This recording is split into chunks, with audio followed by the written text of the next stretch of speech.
Friends, എല്ലാവർക്കും നമസ്കാരം. Entertainment കീഴിലേക്ക് എല്ലാവർക്കും സ്വാഗതം. എന്റർടൈൻമെന്റ് കിഴി റിയാക്ഷൻ ആണ് വിലായത്ത് ബുദ്ധ. നമ്മൾ ഒരുപാട് കാത്തിരിക്കുന്ന ഒരു സിനിമയാണ്. ജയൻ നമ്പ്യാർ സംവിധാനം ചെയ്ത് പൃഥ്വിരാജ് സുകുമാരൻ നായകനാവുന്ന സിനിമയാണ്.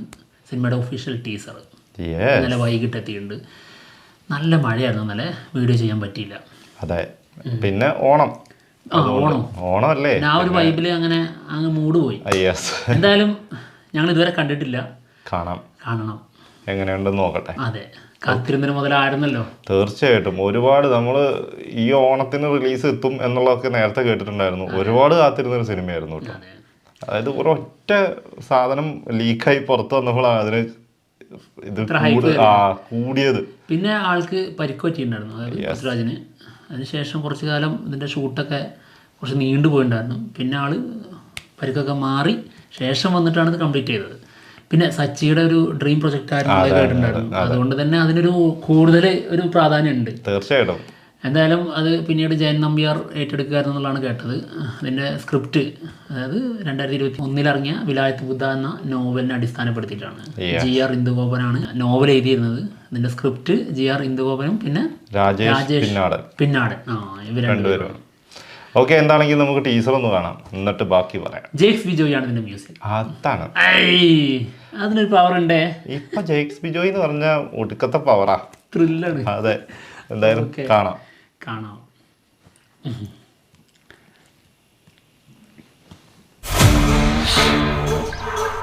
അല്ല സാറേ, ആരേ ഡബിള്?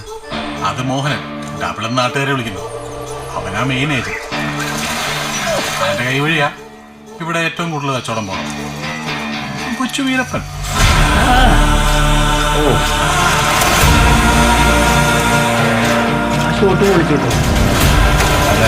ഞാനാ നടന്നില്ല വിചാരം. നീ എന്നോട് പുഷ്പ കളിക്കല്ലേ? അയ്യോ, അത് ഇന്റർനാഷണൽ, നമ്മൾ ലോക്കൽ. പുഷ്പ കളിക്കുന്നു.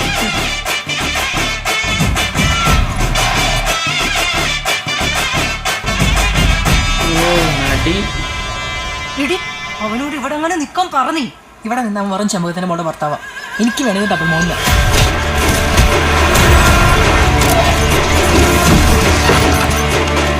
മറയൂര് ചന്ദനം ഇനി ഉണ്ടല്ലോ, മറയൂര് മോഹനനും ഉണ്ടല്ലോ. ഞാൻ വിളഞ്ഞതിന്റെ അത്ര ഒന്നും നീ വിളഞ്ഞിട്ടില്ല. വർഷം ഇത്ര ആയില്ല, ആവശ്യത്തിന് വിളവൊക്കെ ആയി.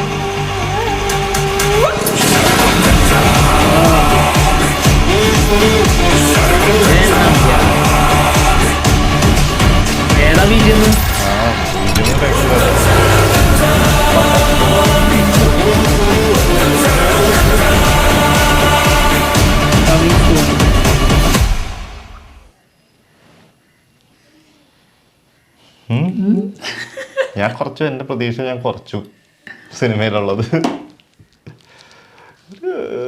ഭയങ്കരമായിട്ട് ഹൈപ്പ് കയറി ഭയങ്കരമായിട്ട് പ്രതീക്ഷിച്ചിരുന്നൊരു സിനിമയായിരുന്നു. പക്ഷെ ടീച്ചർ കണ്ടപ്പോൾ എനിക്ക് ഒരു സാധാ പൃഥ്വിരാജ് ഇതിനൊക്കെ മുന്നേ നമ്മൾ കടുവയൊക്കെ ഇല്ലേ, ആ ഒരു വൈബിലേക്കൊക്കെ ഉള്ളൊരു സാധനം.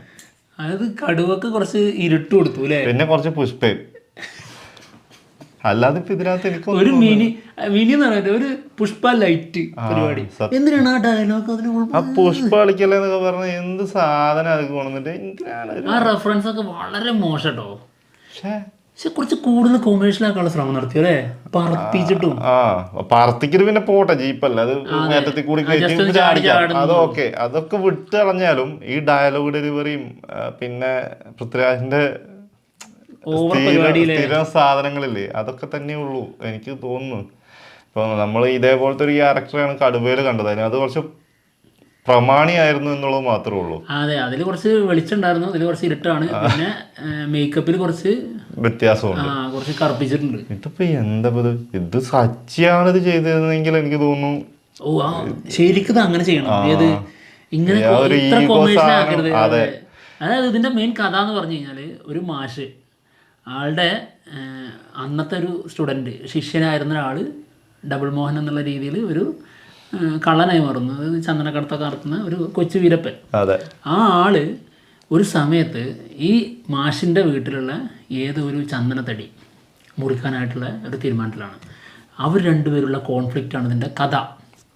അപ്പൊ ആ ഒരു സംഭവത്തിന്റെ പവർ നല്ല ഈഗോ സാധനമൊക്കെ വെച്ചിട്ട് ചെയ്യേണ്ട സച്ചിയായിരുന്നെങ്കിൽ ഞാൻ പറഞ്ഞ അതാണ് നമ്മുടെ വേറെ പ്രശ്നമുണ്ട്. മറ്റേ സംഭവത്തിനകത്തൊക്കെ അയ്യപ്പനും കോശിയിലൊക്കെ ചെയ്തിരിക്കുന്ന പോലെ. അതെ, എന്താ അറിയോ, അപ്പൊ ഇത് തുടർച്ചയായിട്ട് അത് തന്നെ ആവൂലേ? അങ്ങനത്തെ ഒരു ഇത് വന്നേക്കാം. അതായത് ഒന്ന് അതുകൊണ്ടായിരിക്കാം ഇതൊന്ന് മാറ്റി പിടിച്ചത്. പക്ഷെ കഥ തന്നെയാണ് അല്ലേ? അതൊരു സത്യം. ഡ്രൈവിംഗ് ലൈസൻസ് ഇതാണ് സാധനം. അതെ, പിന്നെ ഡ്രൈവിംഗ് ലൈസൻസിന്റെ സ്ക്രിപ്റ്റ് സച്ചിയാ. അത് ശരിയാണല്ലോ, സച്ചിയായിരുന്നു. ഇപ്പൊ ഇതാ അതായത് അയ്യപ്പനും കോശി അത് തന്നെ സാധനം. അതെ, എല്ലാത്തിലും അതേപോലെ സാധനമാണ്. ഇപ്പൊ ഇത് സച്ചി ചെയ്യാനിരുന്നു എന്നുള്ളത് കേട്ടിട്ടുണ്ടായിരുന്നു. പക്ഷെ എന്തായാലും ഇതിന്റെ കണ്ടന്റും സെയിം തന്നെ, അതായത് കോൺഫ്ലിക്റ്റ് തന്നെ രണ്ടുപേര്. പക്ഷെ ഒരു എന്താ പറയാ, ഒരു അതായത് ഇതിലെ നായികല്ലേ കറക്റ്റ് പുഷ്പയിലെ ശ്രീവള്ളിനെ പോലെ തോന്നുന്നുണ്ട്. കുറച്ച് കൂടുതൽ ക്യാരക്ടറിന്റെ രീതിയൊക്കെ അങ്ങനെ ഫീൽ ചെയ്യുന്നു. കാരണം അതിൽ പറയുന്നുണ്ടല്ലോ ചെമ്പകത്തിന്റെ ഭർത്താവ് ആവുള്ളൂ അല്ലേ? അതെ, ഇവിടെ വീട്ടിലിരുത്താണ് എനിക്ക് വേണ്ടത് ഡബിൾ മോഹനാന്ന് പറഞ്ഞു. അതെ അതെ, അതിൽ തന്നെ ഉണ്ട് കാര്യങ്ങളൊക്കെ. ഈ ശ്രീവല്ലിന്റെ ക്യാരക്ടർ ഇതേപോലെ തന്നെയായിരുന്നു. അതായത് ഭർത്താവിനെ വലിയ സംഭവമാക്കിയിട്ട് ഇങ്ങനെ കൊണ്ടുപോകണം, അങ്ങനത്തെ ഒരു ക്യാരക്ടർ. ഇതും അതിലേക്കും അങ്ങനെ തന്നെ. പിന്നെ എടുത്തു പറയേണ്ട ആ സാധനം തന്നെ, ആ പുഷ്പ ഡയലോഗ് വന്നത് തന്നെ. അതെ, എന്തിനാണ് അതിന്റെ ആവശ്യോടെ? ഇതിപ്പോ ചന്ദനത്തടി എടുക്കുന്ന ഒരാളെന്നുള്ളത് പുഷ്പ മാത്രമേ ഉള്ളൂ ചന്ദനം കാക്കുന്നത്. കാരണം ഇത് ഒരു നോവലിനെ അടിസ്ഥാനപ്പെടുത്തിയിട്ടല്ലേ? എന്തായാലും എല്ലാവർക്കും അറിയാം എന്ത് ഇത് പുഷ്പയുടെ കോപ്പിയൊന്നല്ല. ആരെങ്കിലുമൊക്കെ അങ്ങനെ വിമർശിച്ചാലെന്ന് കരുതിയിട്ടായിരിക്കും ഈ ഒരു ഡയലോഗ് ഉൾപ്പെടുത്തിയിട്ടുള്ളത്. ആയിരിക്കും. എന്തിന്? പക്ഷെ മേക്കിംഗ് ഏതാണ്ട് മേക്കിംഗ് കുഴപ്പമില്ല കേട്ടോ.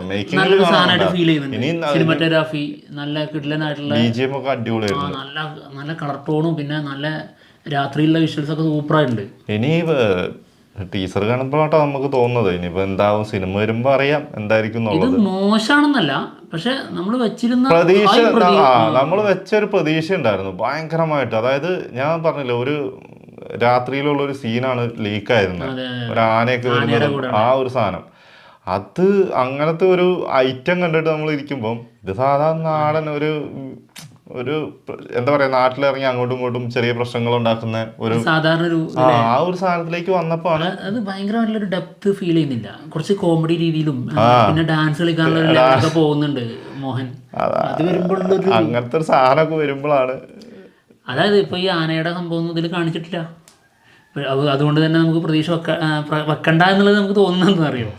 ഈ ടീസറിൽ കാണിച്ച രീതിയിലാണ് അതും അവതരിപ്പിക്കുന്നതെങ്കിൽ അത് കുറച്ച് കൊമേഴ്ഷ്യൽ ആയിട്ടുള്ള രീതിയിലേക്ക് പോകും തീർച്ചയായിട്ടും. അപ്പോൾ അതിന്റെ ട്രീറ്റ്മെന്റിൽ ചെറിയ വ്യത്യാസം വരും. ഒരുപാട് ഭയങ്കരമായിട്ട് പ്രതീക്ഷിക്കാതിരിക്കുന്നത് തന്നെയായിരിക്കും നല്ലത്. ചിലപ്പോൾ നമുക്ക് അത് തിയേറ്ററിൽ നമുക്ക് പ്രതീക്ഷിക്കാത്ത എന്തെങ്കിലും കിട്ടുന്ന ഒരു അനുഭവം ഉണ്ടാവും. ഇല്ലെങ്കിൽ ഭയങ്കരമായിട്ട് പ്രതീക്ഷിച്ച് പോയി കഴിഞ്ഞാൽ വൻ നിരാശയായിരിക്കും. എനിക്ക് അങ്ങനെ ഫീൽ ചെയ്യുന്നു. അതാ അങ്ങനത്തെ ഒരു സാധനം നമുക്ക് കുറച്ച് വെക്കാം. അതായിരിക്കും ഏറ്റവും ബെറ്റർ പരിപാടി. അതും പറയാൻ പറ്റില്ല. അല്ല, അങ്ങനത്തെ അതിന് മാത്രമുള്ളൊരു സാധനത്തിന്റെ ഹൈപ്പൊന്നും ഇല്ലല്ലോ. ഒരു അപേക്ഷയുണ്ട്, നിങ്ങളെ ചെയ്യുമെന്നുള്ള അറിഞ്ഞൂടാ. അതിൽ ആ ഡയലോഗ് ഇല്ലേ, പുഷ്പ റെഫറൻസ്, വളരെ മോശം. അത് വേണ്ട, ഒഴിവാക്കണം. സിനിമയിൽ ഉൾപ്പെടുത്തല്ലേ? അല്ലെങ്കിൽ തന്നെ കേൾക്കുമ്പോ തന്നെ ദേഷ്യം. അതെ, ഒരു സ്വന്തം ഐഡന്റിറ്റി എന്ന് പറഞ്ഞ സാധനമുണ്ട്, അസ്തിത്വം. അതില്ലാത്തൊരു അവസ്ഥയാണ്. അല്ലെ, ഇത് വർഷങ്ങൾക്ക് മുന്നേ എഴുതി വെച്ച ഒരു നോവല്. ഇതിനകത്ത് എന്തിനാണ് ഈ അന്ന് പുഷ്പനെ കുറിച്ച് നിങ്ങൾ അതിനകത്ത് എഴുതിയിട്ടുണ്ടായിരുന്നു? അല്ല, ഇപ്പൊ 2021 ഈ നോവൽ ഇറങ്ങുന്നത്. അതിനു മുൻപ് പുഷ്പ വന്നിട്ടുണ്ടല്ലേ? പുഷ്പ ഫസ്റ്റ് 2021 മുമ്പില്ലേ? 21 മുന്നേ ഇല്ലല്ലോ. നമ്മൾ റിവ്യൂ ഒക്കെ ചെയ്യാൻ തുടങ്ങിയതിന് ശേഷമല്ലേ പുഷ്പ വരുന്നത്? 2021 ശേഷമാണ് പുഷ്പ വരുന്നത്. നമ്മൾ 2021 ശേഷം വന്നല്ലേ? നമ്മൾ 2021 22 ആകുന്നതിന്റെ ആ ടൈമിലൊക്കെയാണ് നമ്മൾ റിവ്യൂസ് ചെയ്യാൻ തുടങ്ങിയത്. അപ്പോൾ അതായത് ഈ നോവൽ എഴുതുമ്പോൾ പുഷ്പനെ കുറിച്ച്, അതായത് നിങ്ങൾക്ക് തോന്നുകയാണ് ഇത് പുഷ്പ സിനിമയിൽ നിന്ന് പ്രചോദനം ഉൾക്കൊണ്ടിട്ട് എഴുതിയതാണ് എന്ന് നാട്ടിൽ കരുതിയിട്ട് അങ്ങനെ എന്തെങ്കിലും ഡയലോഗ് അതിൽ കൊണ്ടുണ്ടോ? ഒരു ഇതുമില്ലാത്ത, അത് ആവശ്യമില്ലാത്തൊരു സാധനമായിപ്പോയി. വീരപ്പൻ അറിയാലോ, ചന്ദനം മുറിക്കുന്നതും പിന്നെ ആനക്കൊമ്പൊക്കെ കക്കുന്ന ഒരാളായിരുന്നു വീരപ്പൻ. അപ്പോൾ ഈ പുഷ്പ സിനിമയിൽ വീരപ്പന്റെ റെഫറൻസ് കൊണ്ടുണ്ടോ? ഒരിക്കലും ഇല്ല. വീരപ്പനാണ് ഇത് തെറ്റിദ്ധരിക്കുമെന്ന് കരുതിയിട്ട്. അതാണ്. അപ്പോൾ ഒരു ഐഡന്റിറ്റി വേണം. അത് കളഞ്ഞു കുളിച്ചിട്ടുള്ള പരിപാടി പാടില്ല. ഇത് ചുമ്മാ മാസാക്കാൻ വേണ്ടിയിട്ട് കൊടുക്കുന്ന. ശരിയാണ്, പല സിനിമകളിലും ഇത് ആഘോഷിക്കപ്പെടും. എങ്ങനെ മാസ് മസാല ഭീകരമായിട്ടുള്ള വലിയ ഈ ഹൈപ്പ് പരിപാടി ഉണ്ടാവില്ലേ, അങ്ങനത്തേലൊക്കെ ഉൾപ്പെടുത്താൻ പറ്റിയ സാധനമാണ്. ഈ സിനിമ അത് വെറും കയ്യടികൾക്ക് വേണ്ടിയിട്ടുള്ള സാധനമാണ്. അതെ, അതെ, ഇതൊന്നും അങ്ങനെ കയ്യടി വാങ്ങേണ്ട സാധനമല്ല. ഈ ഇങ്ങനത്തെ ഡയലോഗ് അടിച്ചിട്ടുള്ളൂ. സത്യം. എന്തോ ഒരു ഭയങ്കര അരോചകമായിട്ട് ഫീൽ ചെയ്യുന്നുണ്ട്. എന്താണെങ്കിലും ടീച്ചർ കണ്ടപ്പം ഒന്ന് താന്നിട്ടുണ്ട് ആ ഉണ്ടായിരുന്ന പ്രതീക്ഷ. എന്തായാലും അത് മതി, അതിൽ തന്നെ പോവായിരിക്കും ഏറ്റവും ബെറ്റർ അതാണ്. അല്ലെങ്കിൽ നമുക്ക് തന്നെ ഭയങ്കര ക്ഷീണമാവും. പക്ഷെ കയ്യിൽ നിന്ന് പോയ അവസ്ഥ ഫീലും ചെയ്യുന്നില്ല കേട്ടോ. അതൊരു സത്യം. അങ്ങനെ മേക്കിങ്ങിലൊക്കെ ഒരു നല്ല ഒരു ഇതുണ്ട്, പക്ഷെ അതിന്റെ ട്രീറ്റ്മെന്റിലാണ് പ്രശ്നം. നൈറ്റ് ഷോട്ടുകളൊക്കെ ഗംഭീരമായിട്ടുണ്ട്. അല്ല വീരപ്പൻ എന്ന് പറഞ്ഞ് കാണിക്കുന്നില്ലേ എന്താ ലൈറ്റിന്റെ മുമ്പിൽ ആള് നിൽക്കുന്നത്, അത് പൊളി സാധനം. എന്താണെങ്കിലും വരട്ടെ, റിലീസിന് കാണാം അല്ലേ? അതെ. അപ്പൊ എന്തായാലും പോവല്ലേ? നിരാശയാണോന്ന് ചോദിച്ചാൽ ആണ്, എന്നാൽ പ്രതീക്ഷ കളയാനും പറ്റുന്നില്ല. മൊത്തത്തിലൊന്നും കളഞ്ഞിട്ടില്ല. അങ്ങനെയാണ്. എന്താണെങ്കിലും നമുക്ക് കാണാം. അതെ. അപ്പൊ എന്തായാലും ഞങ്ങൾ പോവാണ്. മറ്റുള്ള വിശേഷങ്ങളുമായിട്ട് ഉടനെ തന്നെ വരാം. ബൈ. ബൈ.